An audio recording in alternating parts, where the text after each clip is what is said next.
Hello, ladies and gentlemen. Welcome to episode 673 of the DrunkNerds podcast. As always, I'm Tyler, and join me, we have the man, the myth, the legend himself, Sir Colonel Gables. What's up, buddy? I'll tell you what, this week started off kind of a bit slow. I got back off from my vacation, finally went back to work this past Wednesday. Yeah, I'm just getting myself slow, like working and stuff. Originally was going to try to interview somebody in my workplace, but they never showed up. I love So that that. was just the start of that. Then come what was it? It was front Thursday close up, and all of a sudden Friday morning I'm like, where the hell's my keys? And so I lost my keys for like two straight work days until finally came back today.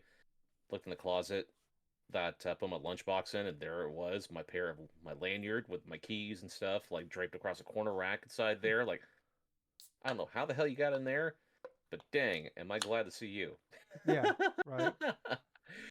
But no, man. Other than that though, I have been playing a little bit more of the Switch 2, just testing a couple things around with that. But other than that, not really too much else. How about yourself, Tyler? You know me, man. Clanging and banging as always. I'm doing okay. Finally, after 3 weeks of drinking Powerade and vodka on the podcast, because I'm Ah, too lazy to go make a beer run. I made a beer run about an hour before we hopped on, and I got a this is a new one. It's exciting. I just got a couple tall boys. It's a Big Grove Brewery. It's a local brewery here in Des Moines. Citrus Surfer. It's actually really good. I'm really enjoying this one. I don't think they have like a 6 pack, unfortunately. I only see them in the tall boys, but I'm enjoying it. It's very good. It's hitting just right. Especially I think we're officially in summer now. Um, it is hot as fuck now. It was like over 100 degrees today. So yeah, ooh. I'm yeah. It's one of those good days. So like it's been a very hot week in general. So I've been very exhausted after work. So it was like one of those like cool. I'm just not gonna leave my house this weekend. It's That's Iowa for you though. 9 months out of the year, it's either too cold or too much snow, or it's way too fucking hot. So but yeah, no, I'm doing all right. I'm feeling pretty good right now. Had a nice little relaxing day. Watched just been nice. Things have gotten a little bit better work wise with like having more free time. So I've been like being able to like actually like do some stuff after work, and like just been enjoying it. Like just catch up on television. It's just nice, instead of just like having spend 20 minutes on the couch and it's like thinking about what I want to do, and I'm like, oh well, I'm out of time now. It's like, oh, I'm gonna just watch like a couple episodes of a TV show. And it's just, man, it's been really enjoyed just enjoying that, and just like feeling relaxed, and played a bunch of video games today. It's like one of those things. Like I said, it's hot as hell outside. So hot, even like let my dog out. Usually it tries to like make me sad, make me feel bad, and like I end up taking him for a WALK. It was so hot out that even he was just like, "No, it's okay."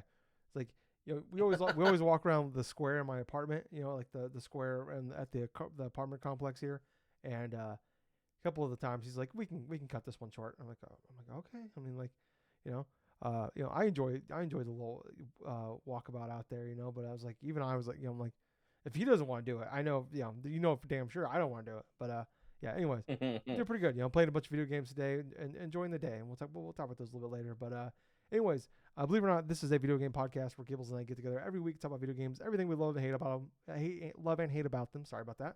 And we've been doing this for over 12 years now, since May of 2013.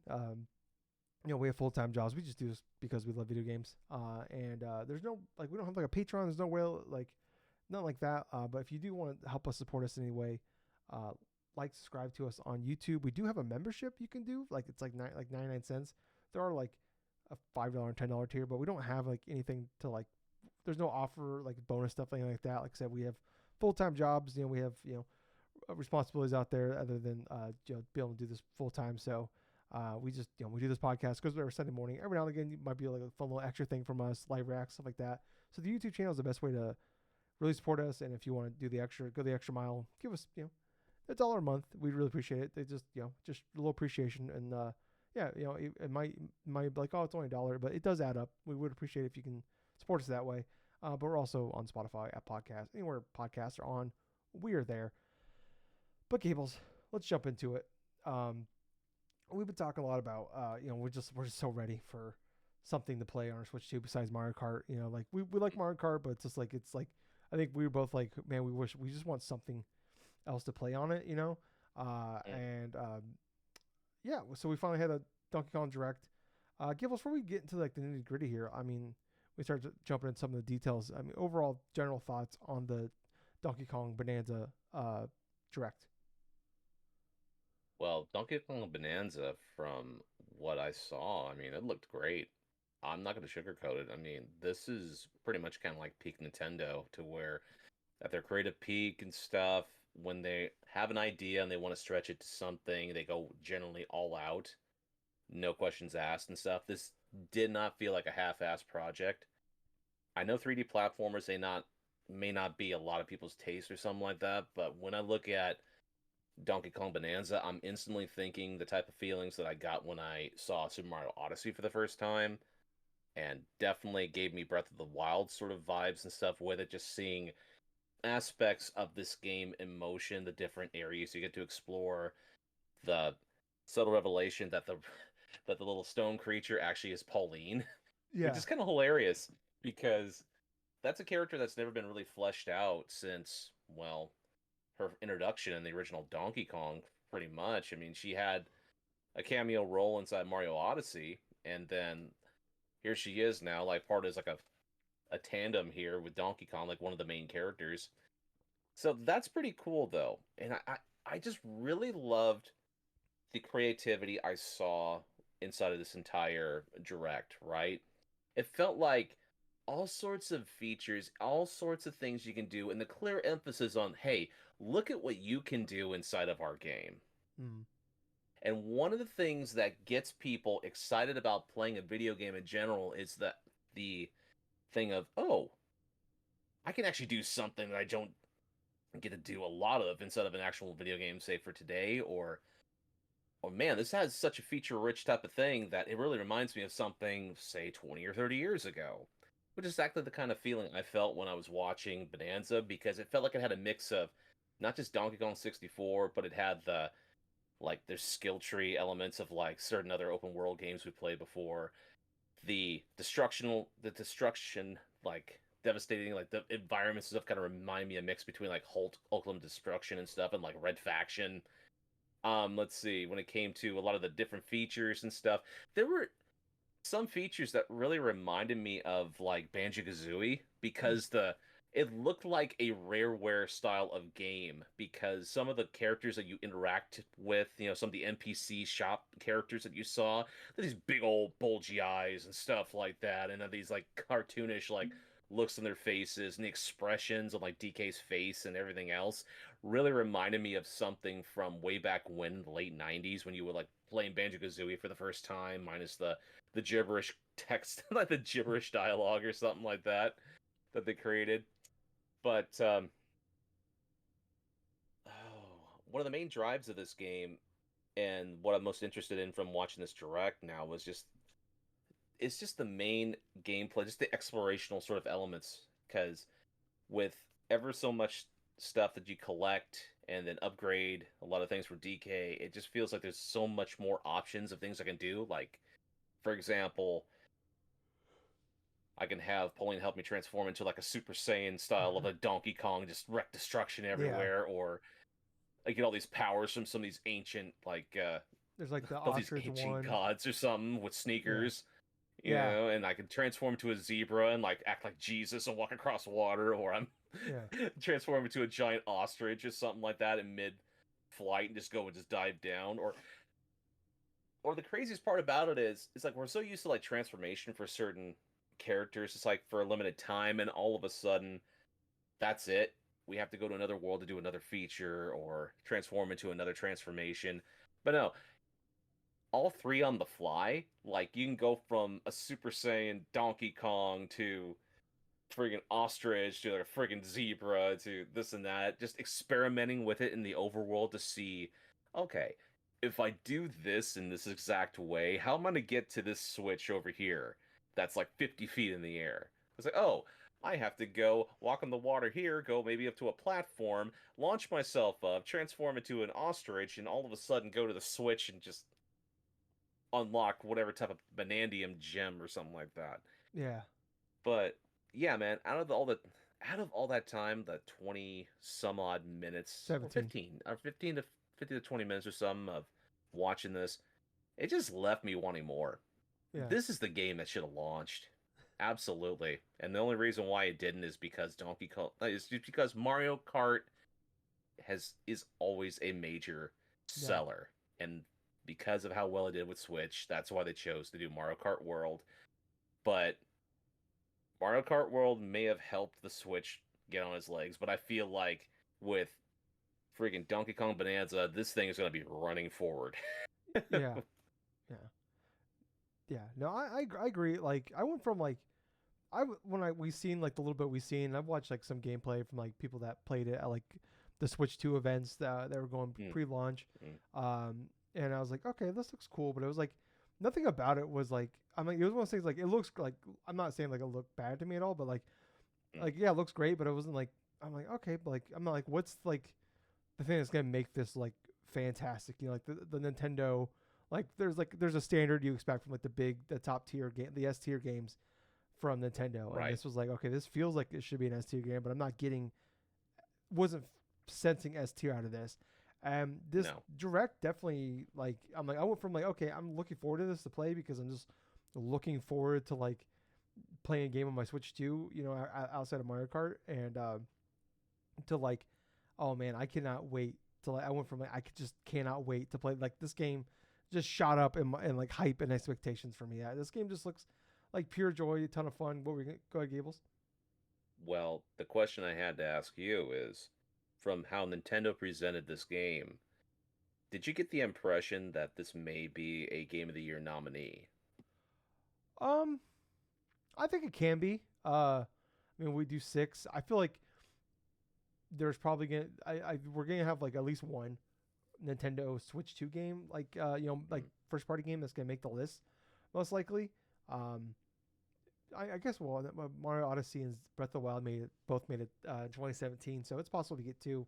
I feel like yeah, this could definitely be the one. Maybe Metroid Prime 4 might be one of those things where like possibly. people have to pick one or the other, and you know that's the thing I think about sometimes. You know, with this, but like to me, yeah, this went from like personally, like I'm not a Metroid Prime guy, so like this went to be like yeah, this went from like a game that I'm probably gonna like enjoy to like this looks like for me personally a game of the year contender, not just Game Awards. Hmm. Um, yeah, like I don't know if it's gonna be like number one, but like definitely like I'm looking like okay, this might be a top five game.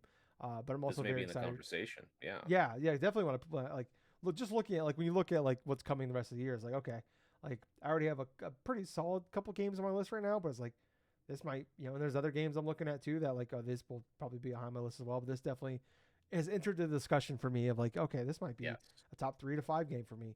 But yeah, look, it definitely harkens back to, and it's obviously there's you know it looks like this is the same team, but it's like just like the pure joy I felt playing Mario Odyssey, um, where it was just like this is I'm just like I'm this is pure bliss, you know. It's kind of almost like Astrobot as well, like from like last year. I'm like I am just this is just outside of those challenge levels. I am just I'm just happy as could be right now. I'm just like Mm. like, and that's kind of the way I'm like, man, this might just be that for me as well. And like, um, there's been some I don't know if like I was like reports or rumors. I don't know how like where the rumors are coming from. If it's from like you know a typical source or not. Doesn't look like it's like a Jeff Grubb or Jason Schreier or Andy Robinson or anything like that. But like there's been some reports that like this might be like a team within the Mario team, the main Mario team, like a younger team that's working on this, which you hear a lot Mm. about now. They've like allowed like some of their younger people to like be more experimental and kind of do their own thing with the brand, which would be exciting if that's the case because that would mean maybe there's the main Mario team that might be working on a Mario game. We get that sooner, but anyways, yeah, I just like some of the like animal stuff was like that's a little weird. I'm not gonna lie, Gables. I don't want to see Donkey Kong's butt anymore. Uh, like that might throw me. If there's one thing that might put this game off of my top 10 list, it might be how much I'm seeing Donkey Kong's butt. That I can't like I just can't get over that. Also depends how Pauline if like Pauline like turns into that annoying side character. But like I don't know I like what I seen of that. But yeah, it just looks like fun. I do want to like how crazy can I get with the destruction stuff? Like, like I imagine I can't just like destroy the floating island that I'm on. Like I'm kind of curious how deep you can get with some of that stuff. Um, but yeah, like it just like it definitely reminds me. It really does like look like Donkey Kong Odyssey in a way of like it looks like a lot of it's going around finding the was it banana gems or what Bananza gems or what the hell they're called. Yeah, Um, the Banandium gems or something Banandium like gems, that. yeah. God, the chunk jump, all like just the weird The names about chunk it. jump. Yeah, like having the costumes and stuff like that. It definitely like I watched it again today, just before we did this, just kind of refresh my memory, like the more just like sitting down, just like kind of watching it, and I was just like really focusing on it. I'm like, man, this really just like even the art style and everything, it just looks like Odyssey. Like even like the Yes, it does. backgrounds, like of the game, like looks like it's just like man, this looks like Odyssey. And like I heard someone brought up a good point of like that last level of Mario Odyssey. Spoilers for Mario Odyssey. Where you play as Bowser, it just kind of turns into like destruction area, and like they kind of just like took that last little chunk of that game, and that was almost like a test drive for this game, in a way. Like they just Mm. built that out and put Donkey Kong in it. Um, I do like I do like the like Pauline being there with you and singing and stuff like that. I wish it was like the adult Pauline that was singing instead, like because like Jump Up to Superstars, like that whole sequence in that game was like one of the coolest, maybe one of the peak moments of still of the Switch for me. And that was like 6 months into the console being out there, so maybe that's still in there. We like they're kind of hiding it, but I don't know. I was blown away by this. I went like I said, I went from just like okay, like yeah, this is a game I'm just looking forward to play something on my Switch to like oh my god, I want this now. Like I cannot wait to have this. So yeah, it pure fun, and it's like the DK rap just kind of I mean that's not fair. That's just come on. I mean that's that. All the I mean classic music from Donkey Kong series. yeah. I even bought I pre-ordered the fucking amiibo. Like I'm in. I paid the $30. The fucking amiibo. Gee, $30 for an amiibo. This is ridiculous. Uh, man, I started sounding like my dad when these things used to be $13. Like these things were 17 like a year ago, and now they're 30. What I the fuck? know. That's insane. But yeah, I'm incredibly excited for this game. I just love all the dumb stuff we were seeing with it, and like also just like the sculpting, like the DK artist mode they announced with like where you can actually like paint, like you can break up rock sculptures and stuff like. That's Mm. just something I'm gonna like. It does one of those things where like I just wish we had like the Miiverse back, like where we can just people can post their stuff again, because that would be cool. Like because I'm like how much like I guess people can like post that on like socials and stuff, but it's like just having like being able to have that in like the console itself would have been awesome. Yeah. Uh, Well, yeah, absolutely. I mean, that would have been kind of an awesome little feature right there. For that mode in particular, it really gives me impressions of them in Mario 64 when you mm, can just screw around with Mario's face and stuff. Only they've evolved this to a certain level to now where you can actually just full on artist mode or something like that, like an MS Paint version of Donkey Kong. yeah, I'm Where you could just do this and that and like not even draw Donkey Kong or make it, just do whatever you feel like. yeah. I do wonder if like maybe they said it, I just don't remember it, but I'm wondering if like the mouse will come into play with that. They did have like the do you want to do two-player couch co-op? You can the second person can use the mouse Joy-Con Right. for that. Interesting thing though, they also talked about was like you can do the game share thing locally with a Switch One, where the second player Yeah. basically can stream it to their console on their Switch One, and they can play as Pauline that away. So that's kind of interesting. I wonder how much that's smart too, especially because like there's probably a lot more Switch Ones out there than Switch Twos, and kind of a smart way, especially if you have two kids in the house and like you want to buy two Switch Twos, but the other you can like take turns like that'll solve some arguments and fights probably. Uh, Mhm. so there's an interesting kind of a way of doing the multiplayer and stuff. So, um, but yeah, let's move on, Gables, to another Nintendo topic here. A very interesting one. I sent this to Gables, and Gables about lost his mind. There were just randomly Andy Robinson from Video Game Chronicles went down to a London, like the tube, I think they call it, like the subway, the train subway, whatever you want to call them. And they had like they said there's this a wall of like Nintendo Switch 2 advertisements. There's like Mario Kart World out now, Mario Party, Kirby, stuff like that. But also the weird thing about this is there was a Metroid Prime 4 uh, advertisement up that said out now. um, there was an update to the story, Gables. Nintendo did clarify that Metroid Prime 4 is not out now, so we do know for a fact it's not out currently. Yeah. But Gables, um, do you think this was just like an honest error, or do you think maybe there's something more to this?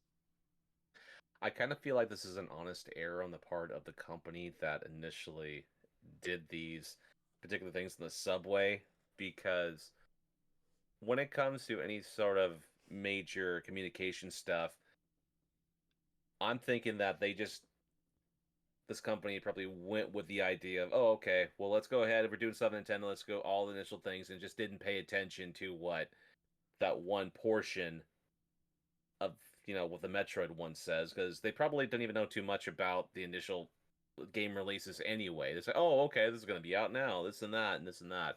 At first, when you showed me this, I'm thinking, okay, is Nintendo subconsciously, like, just putting this out there for everybody, like, say, around, like, places like in London or something, to where this game's gonna be stealth dropped? And you kind of had to reel me back in there for a few moments. Like, no, no, no, no. This is just Yeah, some that you had to do this and that. And then from looking into it personally, it definitely looks along more lines of the company that did initially paint the subways with these advertisements just did a big error. I don't think it's really anything too big, but what kind of does solidify certain things, which I do feel like it does solidify, if they're doing all of these advertisements now, Metroid Prime 4 is going to be coming out by the end of this year. hmm. Because with all of that stuff, I mean, the commonality is, except for the initial date there for Metroid Prime 4, is like all of those games, initial things are out now. So Well, I that's think something like that we're going the to be seeing really soon. well, like the Mario Party, I think technically the Switch 2 version is not till next month, and Right, I think like those had the correct dates on them. So it was just right. yeah, it was just interesting that like yeah, it was like that was the only one that was like out now outside of, like Mario Kart World, obviously. But yeah, I think it's interesting. Like obviously, like you hear a lot about like advertising and stuff like that. Like usually, like people don't like typically like these you hear about like movies like they have like Mm, dates for movie theater like the movie theaters like years out. Like you already hear like this is coming in November 8th, 2027 or something like that.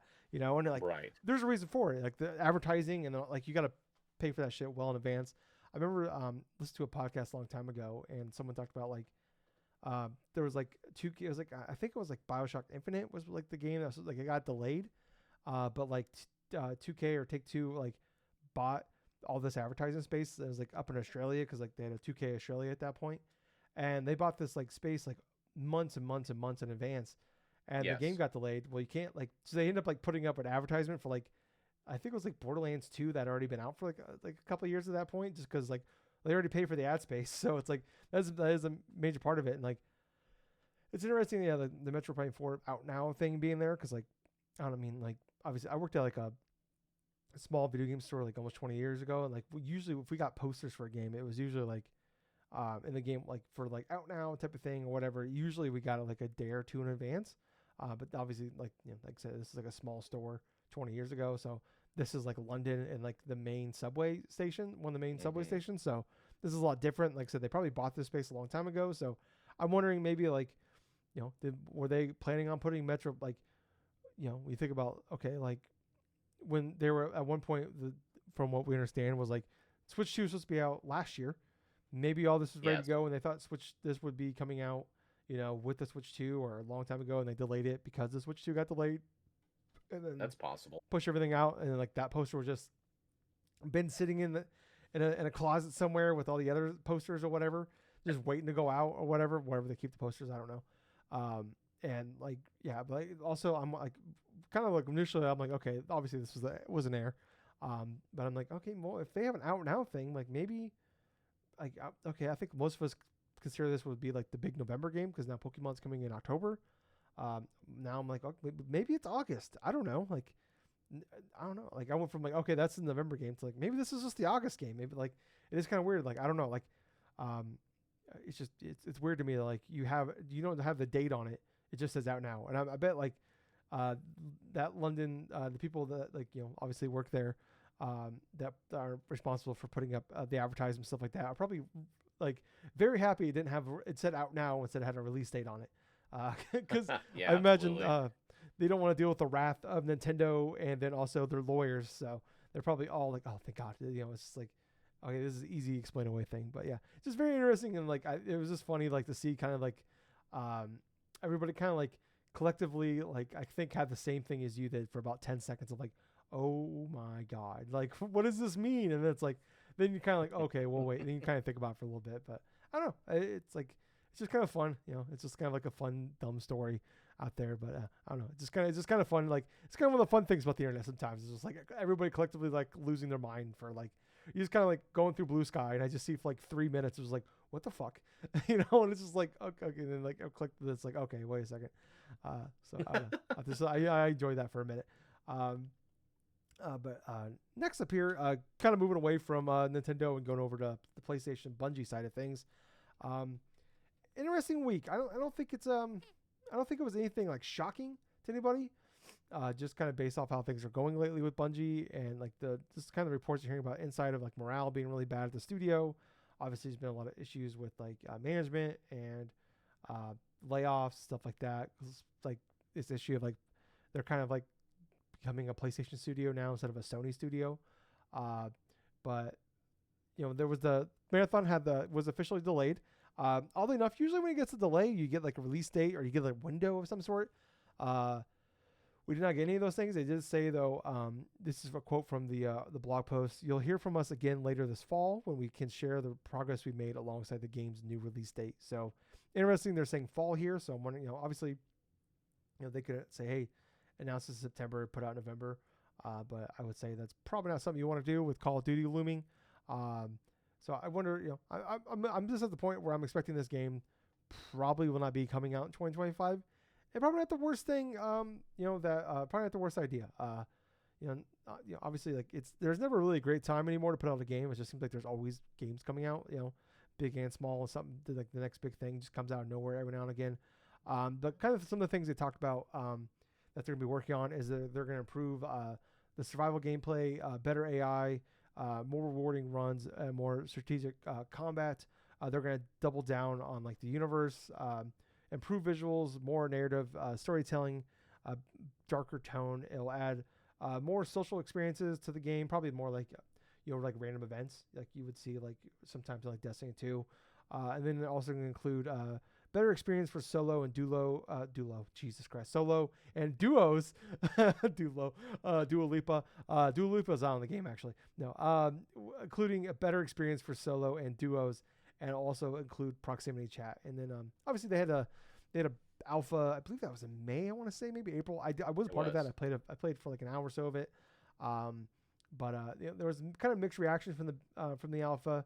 Also didn't help that Arc Raiders had like a beta right around that time, and that's coming in October as well. So that's also it's kind of the same genre of a shooter, extraction shooter. Um, but yeah, like that kind of ate its lunch as well. But then also everything with the stolen art and stuff like that. So just kind of a lot of things hit that studio all at once. But I mean, Gables, I mean, what's your thoughts just on the delay itself? I'm not too surprised, honestly. After the whole like copyright issues and stuff that came up roughly in the span of the last like couple of months and stuff for Marathon, on top of all the other types of just major issues with some they've been having internally and stuff, what with Sony and stuff, and also in terms of like there's certain staff, and also even this past week there have been like some members of Bungie that have been let go as well in different departments.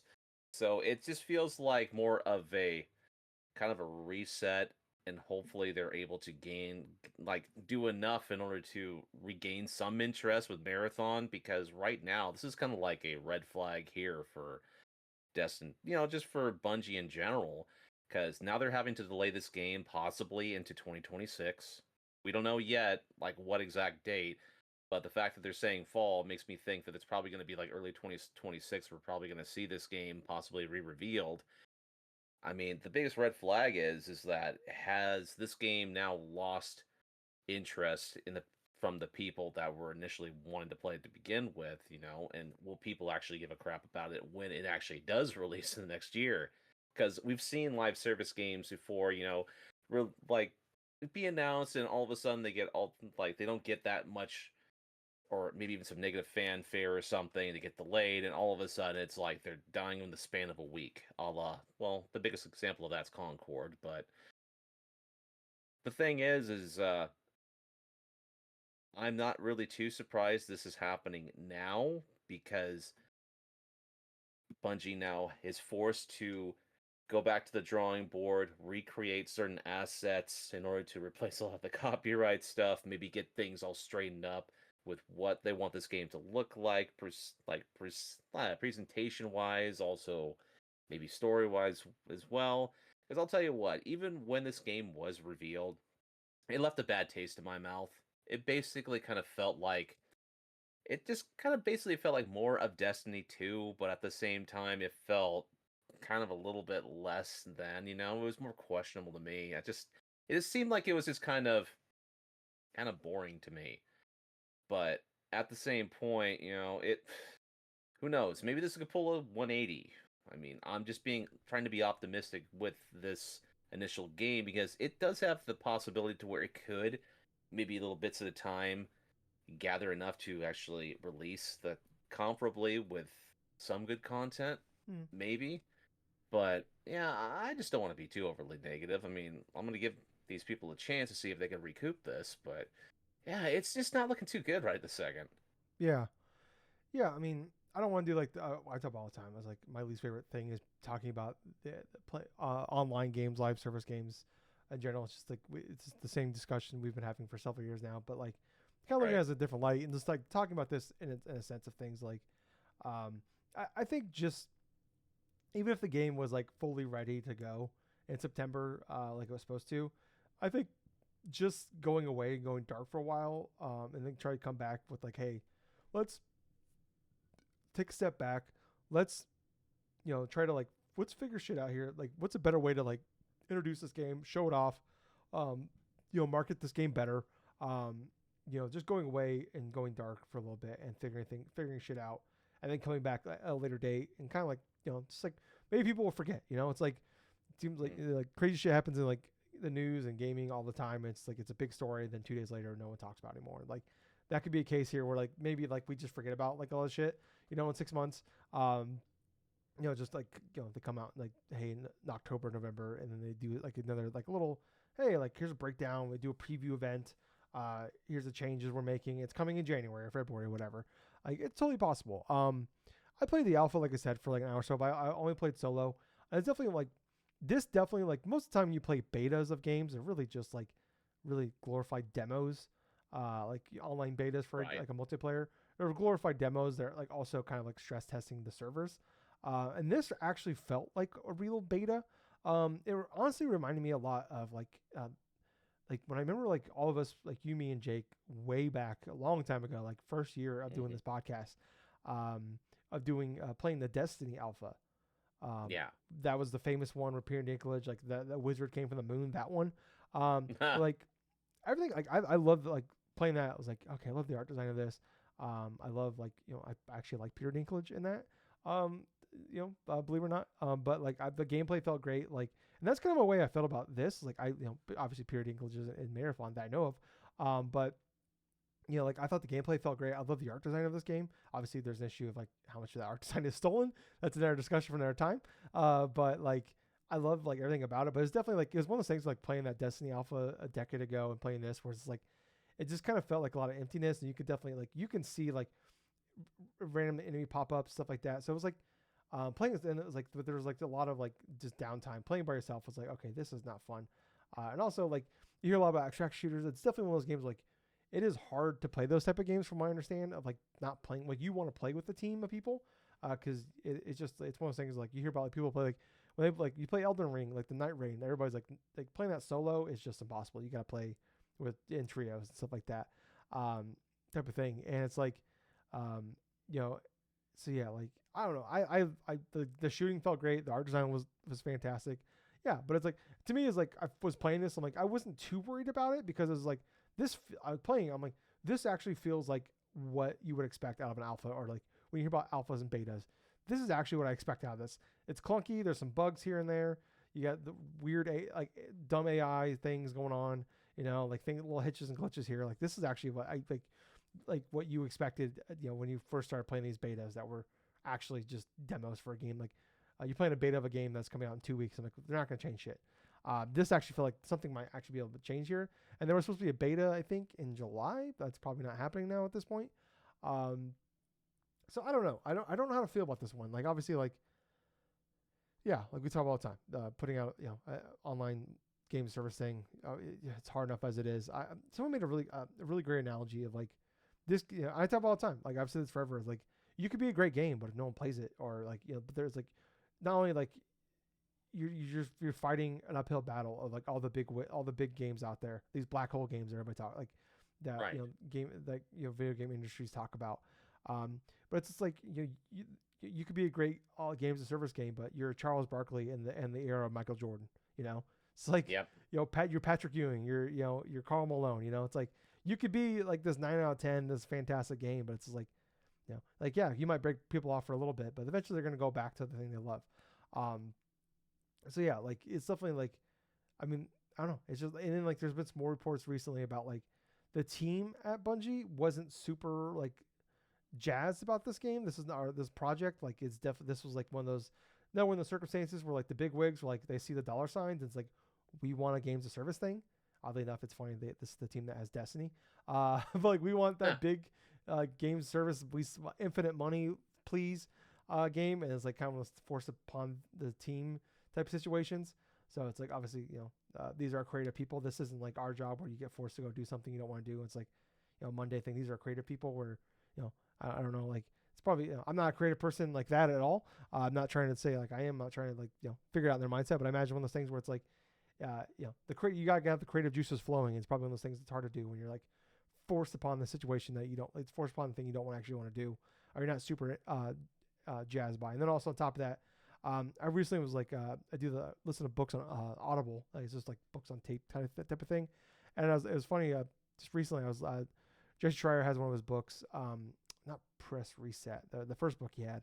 And oddly, one of the chapters is about the story of Bungie breaking away from Xbox and going on their own, and how excited they were. But it was basically like them going on their own was like nearly destroyed the company because the people in charge like were just so ill-equipped, couldn't make decisions, constantly changing their minds about like this is like the development of Destiny, and like them eventually have to go to Activision to save the company. It's like, but what's crazy is like most of the, like not most, but a lot of those people that were in charge when they broke away from Xbox are still in charge now. It's crazy. Like Pete Parsons is still there. It's crazy. So it's like, I'm not shocked that like you hear about like, obviously like, yeah, like, it's like we all like, most people have worked at a job where things are not going great and like morale is low. And it's hard to like give your best effort, but also on top of that, you're like, you're a public company in the sense of like your art and your work is seen by millions. And like, obviously there's this stolen artwork, and it's just like, that's just one or two assholes, that are kind of ruining for everybody else type of situation, where it's just like most, like probably 99% of the people there had nothing to do with it, know nothing about it, but it only takes one or two dickheads to like, do something. Like like my job, like there was a crazy news story that happened where like, I'm not gonna say where I work, but like basically like they killed somebody, they killed a child. It was very like obviously awful thing that happened. I'm not trying to say, but it was like, it was very awkward where a lot of like parents and stuff were like, hey, did you hear about this news story? I'm like, yeah, like that's awful. And it's like, you just kind of get some like cycle. It's like, I'm not like, like I'm not going to kill your child. I'm just delivering a package. I'm just doing my job, but it's like, I'm not trying to make fun of, I'm not trying to like light of this situation, but it's like, this is totally different things here. But it's like, you understand what I'm saying, where it's like that one asshole did a terrible, shitty fucking thing. Fuck that guy forever. But it's just like, now a lot of like everybody else is like we're having meetings about this. Like, hey, this is what's going on. It's like, this takes one dickhead. Yeah. Exactly. Now it's like you're getting the side eye and stuff like that from random people and stuff because they have this connotation as one negative story that happened within that span of like a company that you work for, and all of a sudden it's like, oh, I better watch it. Maybe this guy's gonna do the same thing. Yeah, and it's like that's kind of the situation. We're talking about stolen art here. It's like, like people on the internet will be mean to you. Like you have, like people will just like find you online and just harass you because you're just making a fucking video game. So it's definitely, it's like, I get like that's gonna be shitty on top of like already this like the situation you're in general. But then you gotta deal with like the online circumstances of like, you're just stolen art. Like people weren't super jazzed about that, the alpha and all that. But like I hope this works out for them. Like this is not a game I'm super pumped for personally.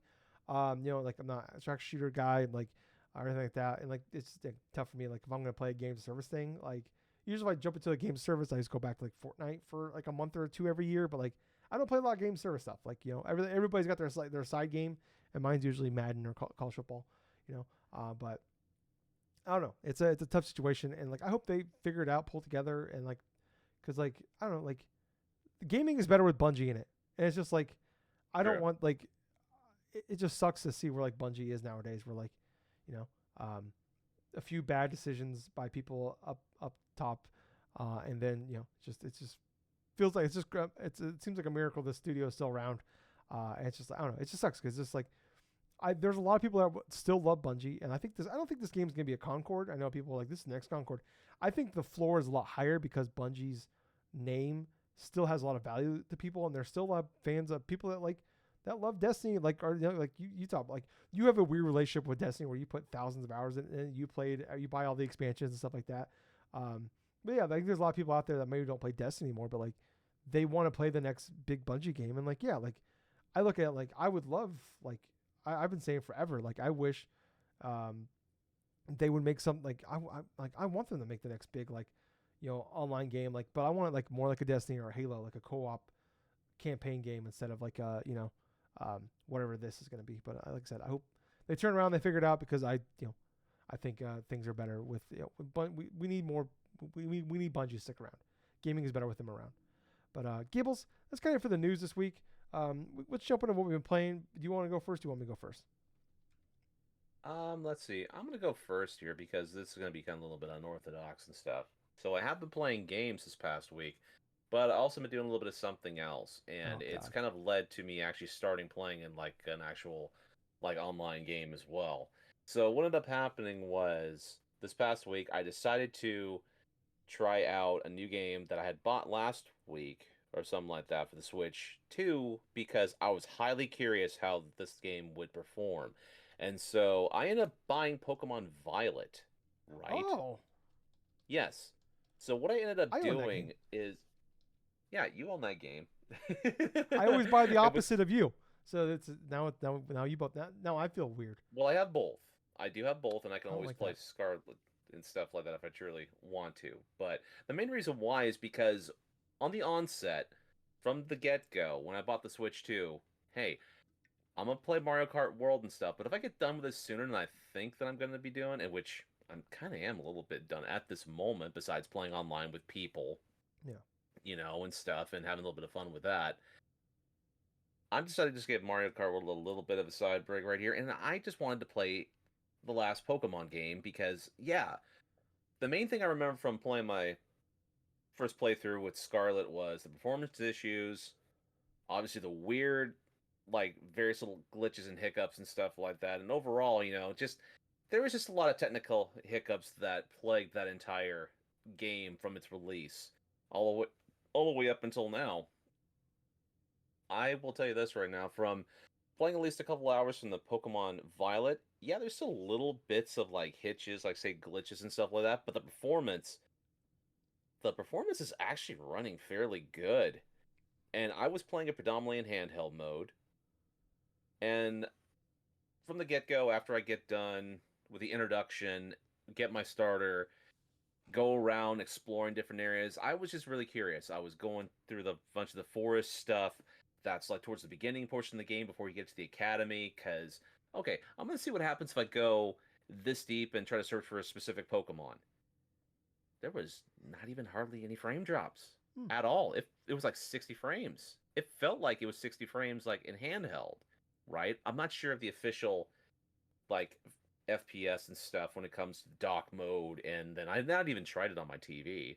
I'm kind of curious how it's going to look like though, but there is like maybe one glitch I did find, which was when I went into a battle with a trainer, and all of a sudden it has that little split thing to where it looks like you have the ground, and all of a sudden it just looks like it was just nothing or something. It looks like it's part of the sky or something Oh like that yeah. on the bottom portion of it.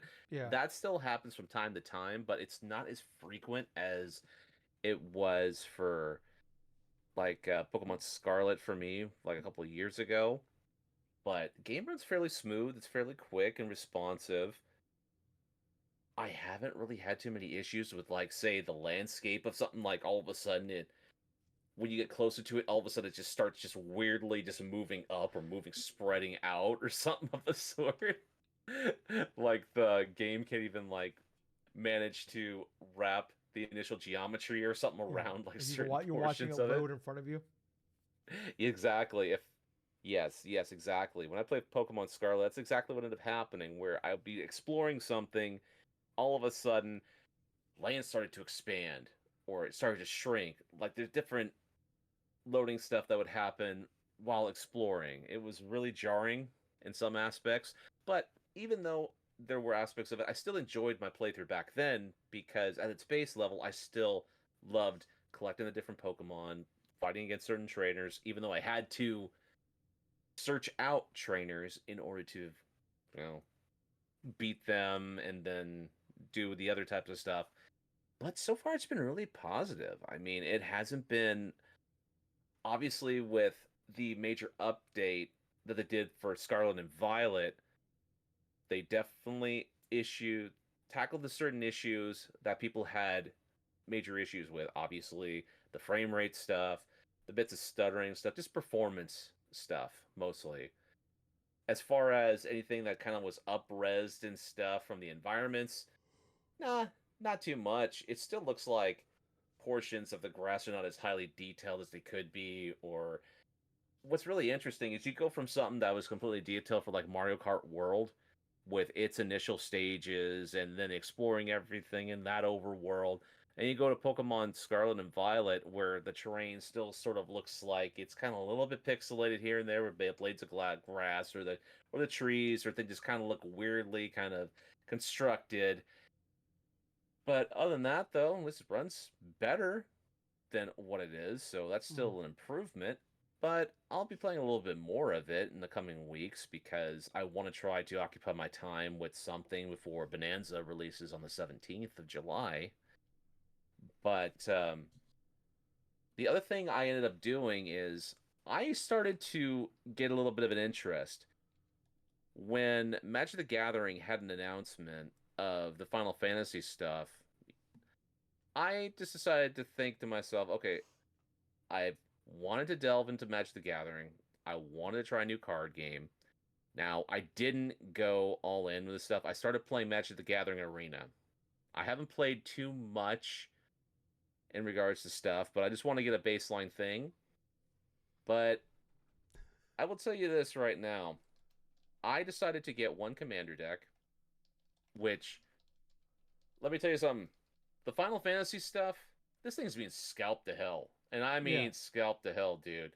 We're talking about booster sets that are like getting close, a little bit, a couple $100. We're Jesus. talking about these commander decks, which I do have one of them, and I end up spending close to about $90 for because this damn thing, the other, the four, they're supposed to be retail for about 70, right? And that's still expensive for a baseline card deck set. But the most expensive ones for Final Fantasy VII with Cloud and the initial portions inside of that deck, that one I'm seeing pre-owned, not pre-owned, but that one I'm seeing sold new for over $150, right? And from watching certain YouTube videos and stuff, this is not the norm.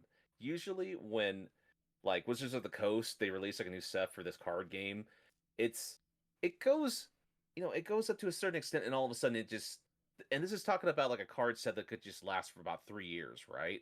Because they have individual time limits and stuff before certain cards phase out, so you can go into a new set and this and that. But this one is actually done the exact opposite to where now you got people like me that want to get into Magic the Gathering because of the fact that there's Final Fantasy stuff related to it.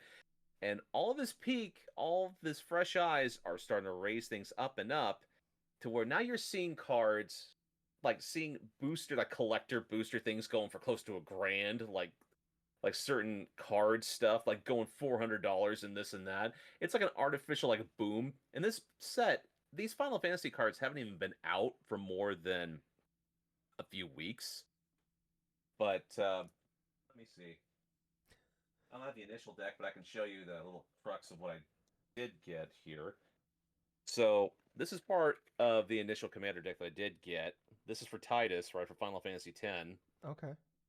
And the whole structure, the whole strategy for this deck is basically to rely on counters to power up your creatures, and it goes pretty fast. But the weakness I'm finding with this deck is you don't have a lot of cards that are going to give you a lot of the making counters, so that way you can put on your creatures and power them up and stuff in order to try to steamroll your opponent. But I will say though, the reason why I initially bought it is because I want to learn how to play Magic, and because this is a video game podcast and stuff, I decided to play Magic the Gathering Arena. I have gotten through the tutorial stuff. I'm trying out different deck type stuff, so like each deck has their own individual strengths and weaknesses, obviously. But long story short, this is definitely a little bit different than what I'm accustomed to, would say, with the Yu-Gi-Oh card game and the Pokemon TCG. There are definitely some more complexities. Maybe in some aspects not as complicated as how Yu-Gi-Oh has become, but at the same time, there's a lot of variables. There's a lot of different ways you can construct a deck, that you can construct strategies. And I've played maybe against one opponent. It didn't fare too well because I was basically running kind of a control style deck to where I wanted to try to control resources and this and that with a like a base, like a mono, like a white deck and stuff, and he had like a mono, just a singular color like black deck and stuff, which is more like undead creatures and like zombies and this and that. And the main thing about that type of a deck is you have to sacrifice a whole bunch of different elements in order to get your forces stronger. And by the time that match ended and stuff, he had like about 7 to 10 creatures on his side of the board, and I had like about two or three because I'm still new at trying to figure out, okay, how can I counteract this initial threat right here? Do I have cards in this deck that can even tackle this type of tackle this type of opposition? Short, long answer short, no. But do I understand why I lost this game in a certain way? And quite honestly, I did understand a little bit half of it, but I'm starting to get things a little bit better because I started using another one of the decks that they let you use from the get-go called a blue deck, which is sort of like in Yu-Gi-Oh's terms. There were certain decks in Yu-Gi-Oh where you could just mill your entire deck or something like that in order to get a win condition, like say for Exodia, or try to get specific cards in order to use to try to steamroll your opponent. There's some aspects of that inside of the like a mono single like blue deck where it's sort of similar to that. But there was this one computer match I faced and stuff to where I kept getting stuck because my opponent would be he's some of these different monsters, right? But if you summon multiple copies of the same monster, it would trigger another ability, right? And then it would allow you to summon another one of that same type of monster, and that would trigger its ability. And so his monsters started to increase in forces. Then he gets this spider on the field. And the first time I was like, okay, I'll just use this card that I have here to return his spider back to his hand. And so he doesn't use it for the next turn. And then after that, he decides to, because he has enough like mono resource and stuff, he decides to summon this strong like 9/9 dinosaur. And I'm thinking to myself, how the hell am I going to tackle this? Because I just used all of my cards to try to get the spider out of the way. It took me maybe 4 or 5 tries to realize, oh, wait a minute. When I'm doing a blocking phase against this spider, I have to have all three of the monsters I have to block this one spider because it will whittle through his defenses so much that when finally he gets the third monster, he has no defense. So when he crashes into my monster that has like 4 attack, he'll get destroyed because he just faced off against things with hardly any type of defense left. So that meant when my opponent summoned the dinosaur, I could now use the cards to turn it back to his hand so I could immediately try to steamroll. And that's just the thing. When I'm learning something new, it takes me a long time to try to get things going in terms of learning certain strategies and aspects. But I feel pretty proud figuring something like that out in order to try to do like a win condition stuff.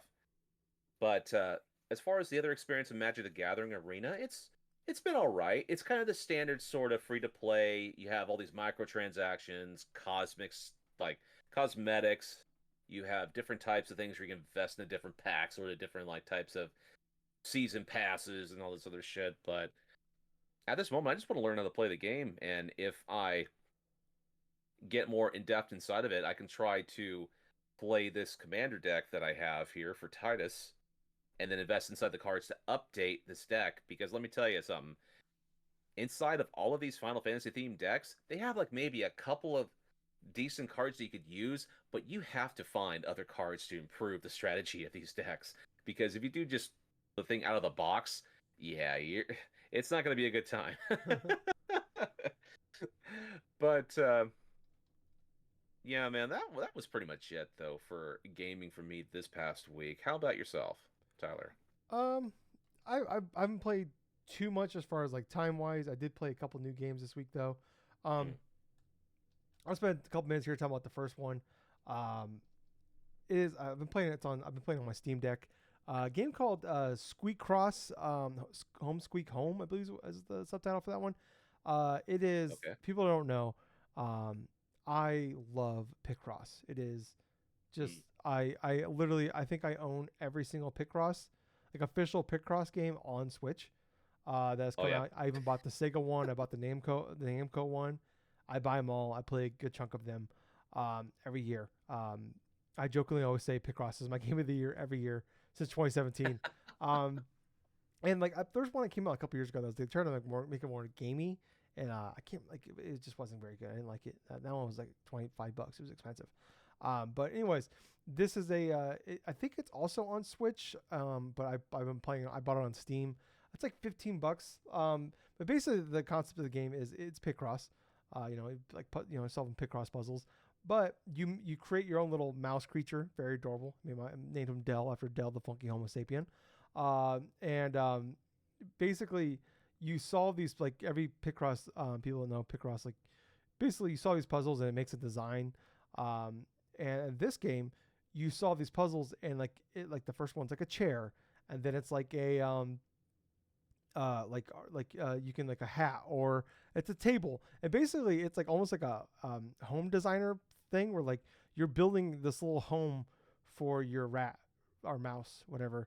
And like Right. I'm like basically you're unlocking like you unlock a bed, and then like the levels get more and more a little more challenging. They like instead of being 5x5, they're 10x10, or then eventually I'm imagining I've only done like I've only played for a couple hours, but I think I've done like 30 or so.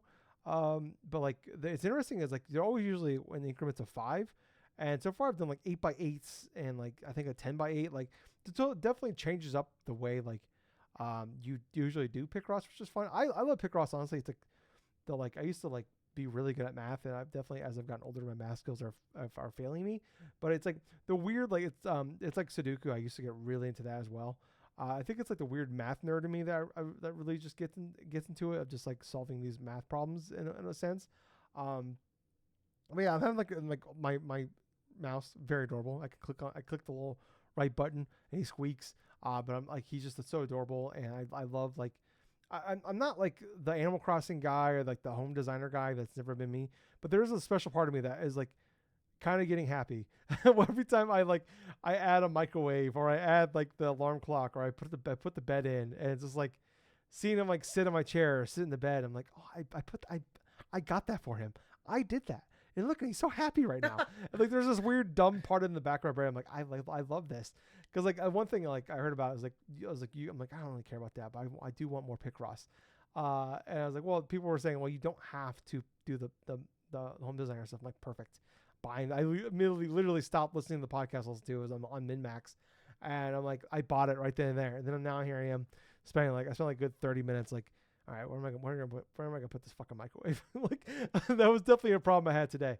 But like it is definitely turned into like um instead of like every night like I usually like just like doom scroll TikTok for like 15 minutes and like just kind of Hmm. kind of this I don't know what the word I'm trying to look for here, but like just kind of like forget things, before you go to bed. Instead of doing that, I've just been sitting in bed and just like playing this for like 15, 20 minutes the last few nights, and just like, oh, this is just nice. I'm enjoying this. This is like, I love Picross. It's so fun. And also top of it, I get this cute little mouse, and then I get to make happy. I'm hoping eventually I get a bigger space because I am quickly running out of room. But also I've been giving him like cute little hats and stuff like that. He seems very happy. Dell looks very happy. So I feel like I'm doing an okay job. And then the other game I've been playing, it just came out on Thursday as well. Squeakross, by the way, I think it just came out a few weeks ago. So, but yeah, I highly recommend that one if you are a fan of Picross. But the other game I'm playing just came out on, I believe, Thursday. It's on Game Pass. I think it's on everything, but it is on Game Pass. Maybe it's not on Switch. I don't know. But Rematch is the game that I've been playing. Right. It's a soccer game. The slow clap made this. This is the Sifu team. Gables, I know this sounds ridiculous what I'm about to say, but I hope you understand what I'm trying to say. It is Rocket League with people. Rocket League with people. Yes. Oh, okay. So basically, kind of the people act as sort of like the cars and stuff, to where you can just juke out like Yes. whatever type of opponents you do, and just try to kick it into the goal any way possible. Yeah. So it is very arcadey.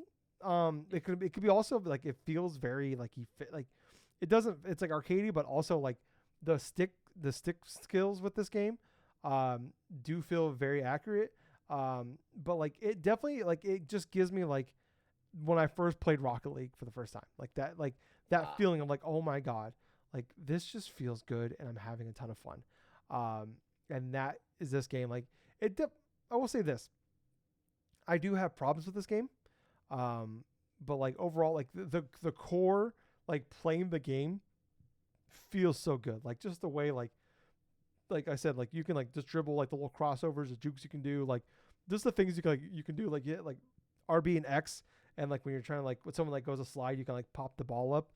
They'll like kind of avoid, so they can't when they go to slide to hit the ball away from you. Like you can like pop it up with the RB and X, and like you can kind of keep going with it. Like X is the pass, like the right trigger is to like the shoot, and like it all kind of aims and stuff. Like you can like aim it, and like you can like kind of do like a little weird curve to it. I love the way that like if like whenever you're playing, like you pretty much always need to have a goalie. When you play this game, like like on like Rocket League, a lot of times people were like, you almost never had a goalie, really. But like in this, like whenever you get like you're inside your little square, like a little box, whatever. I don't know if you want to call it in soccer. But like whenever you get in there and you hold you just become the goalie, and then you hold the left trigger down and you get like into position, and you hit like the Y button. You can like like you actually have to like hit the left trigger in the direction you want to jump. So it does kind of cause this like, all right, where are they going to kick this ball? Sometimes it is kind of like a guessing game, like where they're going to kick it. But like I just the way it feels like running around the ball or just running around, like it feels like fantastic. Like it like actually like you can it just feels really really well done. Like there's a part of it that feels like this game isn't quite ready to be like 1.0, like, but it's like it's not in the game. It's like everywhere else where like loading is kind of slow. Going through the menus is kind of slow. Like you click on it, like you create your character and stuff, and like it just there's kind of like there's a little slowness to it. There's no crossplay right now, which kind of sucks. But like it's not a major ordeal. At least for me personally. Because I'm not trying to jump. I think most people that I know that are playing this are playing it via Game Pass, like I am. I wish the biggest thing I wish they had honestly is like much like Rocket League. I wish there was a way to just play against like bots. Because that was like the biggest, like the first time I played it was Friday night, last night, and I played like 3 or 4 games, and it was just like you do like a 20-minute like tutorial, and then like all right, well play online now, and like there's 3v3, 4v4, and 5v5, and it does like say like 3v, like it's almost like that's easy, medium, hard. Like 3v3 is a great to start off with, and man, it was like it just like felt like I was just like a child trying to go against like Allen Iverson in his prime. I'm just like I'm just getting like embarrassed. Like people are like just like crossing me over, and like I'm just like I feel like I'm a child that doesn't have fully understands and full motion of his body. Like I don't know how like things are working right now, and I just feel like I'm like a wacky waving inflatable arm flailing 2-man out there against fucking Allen Iverson, and I'm just like it is like I'm just straight up getting embarrassed. And then I played some more today. I think I played a few hours now. I think I've done I don't know about 15 games or so. And I would say it took me like 5 or 6 games before I finally like, okay, like I'm not great, but I'm like I don't feel embarrassing like anymore. Like I Right. finally okay. I'm like, all right, cool. I'm finally understanding a little bit more of how these controls work. I did go back and like do some like there's some practice stuff you can do, but like I wish I was able to like just do a game against computers and like actually get out there against the computer like and just try to get like used to the sticks and used to like okay, a guy's coming at me. What's a good way to like okay, what are the moves I can do like juke like because like man like I just felt like I was going in there against people that like they're like level 2 and 3 and I'm level 1 and just like I'm like this guy feels like I feel like this guy like it felt like when I played like Rocket League after like I like it was in my rotation for a long time like the first like a year and a half and then I stopped playing it for like a year. I remember we did like a gamer night like after like me not Yeah. playing for a year and I went from like I was like not like the best but I was definitely like I was holding my own to like jumping in there as people that like were kept that never stopped playing it and like I was like I don't know what I'm doing anymore. Like I was like I am a detriment to everybody on my team right now. Like that's how it felt for me, like with Rocket League, and that's how I felt like at first with this. And like, but man, it is just like it reminds me of like that feeling of just playing like Rocket League online with people. And like, man, some of these games are intense. Like I've definitely like there's definitely those ones where like, all right, there the nice thing is there's a mercy rule to it. So like there's the games are 6 minutes, but like if anybody, at any point you go up by 4 goals, mercy rule game's over, which is great. Because there's been Wow. some games where like a minute and a half in, it's already 3-0. I'm like, okay, well we're fucked. Like and it's like there's like man, there's been some intense games where it's just like man, it's 0-0, 1-1, or 1-0, or like it's like within a goal and like it just gets intense and it's crazy and like man, you can feel like just the way the music, like kind of the music, like the music isn't like amazing by any stand, like it's barely there, but like the way like the music kind of ramps up a little bit when like the guys are like when you're the goalie and the guys coming to like the Hmm. other team's coming towards you and like it just kind of like builds a little bit. You're like, oh man, I can like feel the tension and like it feels great when you like you block the when you save the when you block the shot or you make a goal or you make the assist or whatever. But like I'm having man, this game is a ton of fun. Like Gables, like I know you got really into Rocket League there for a while. Like man, Yeah. I'm telling you right now, man, download this, man. I like I said, you're gonna get embarrassed. I'm not lying to you. You're probably gonna get embarrassed a few times, but like I'm telling you, man, give it like 5-6 games. Like I'm talking like 30 Mm. minutes, 40 minutes, and I like if that, I feel like this game will click for you because this game is a ton of fun.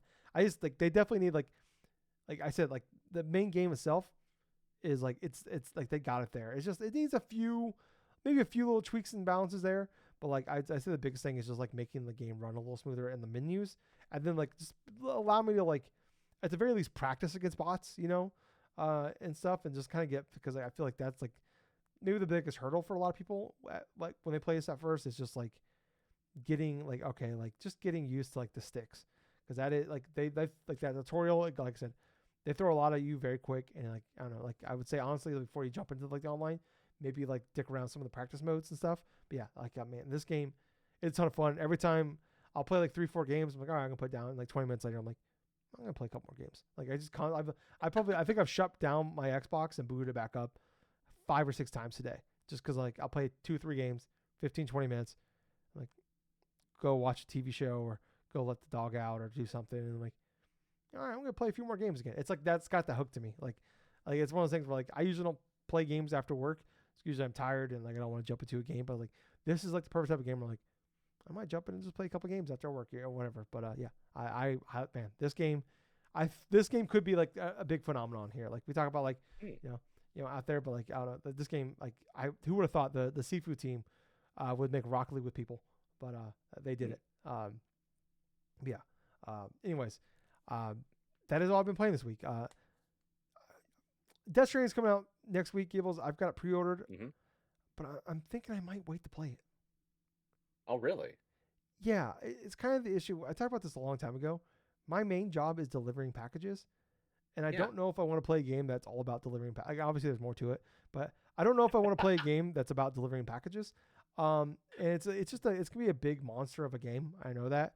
And like Yes. with my work life balance right now, I don't know if it's like it's one of those things where like I don't play games all week usually, and then I only play on the weekends. That's maybe not the best game to play. Kojima games, so like I'm getting laid off in September, and I think this might be the game I save for myself post layoff. So That actually may be the best idea for you because the last thing you want is to overburn yourself out playing this game yeah, as yeah, a yeah. yeah. Yeah, and then it's just like, yeah, I was thinking about, like, man, like nothing's worse. Like I love Kojima. I've been a fanboy of Kojima for 30 years now. But it's like the last thing I want to do is like I'm gonna play a couple, like play just a little bit, and then like the next thing you get wrapped to a 90-minute trailer, and it's like I have to be in a bed right now. Like I have to work in the morning. Like so like I will say that for people, like, just a heads up. I don't like. I'm excited for this game. I'm really pumped for it.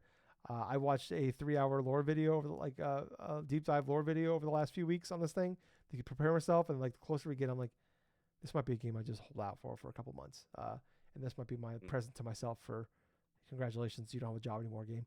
But anyways, Gables, I think that will wrap it up for us. If you guys like what we do, like what we're doing here, please like, follow, subscribe on everything. 5-star reviews, leave comments, whatever. If you really appreciate us, we really appreciate it if you could maybe join our membership on YouTube. Just $1. We don't really have anything to offer you, but it's just like an appreciation to us. Like like I said, we're two guys with full-time jobs, and we just do this because we love video games.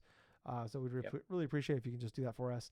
Or just like, but honestly, just subscribing, sharing with your friends, liking is just as good to help spread the word of us.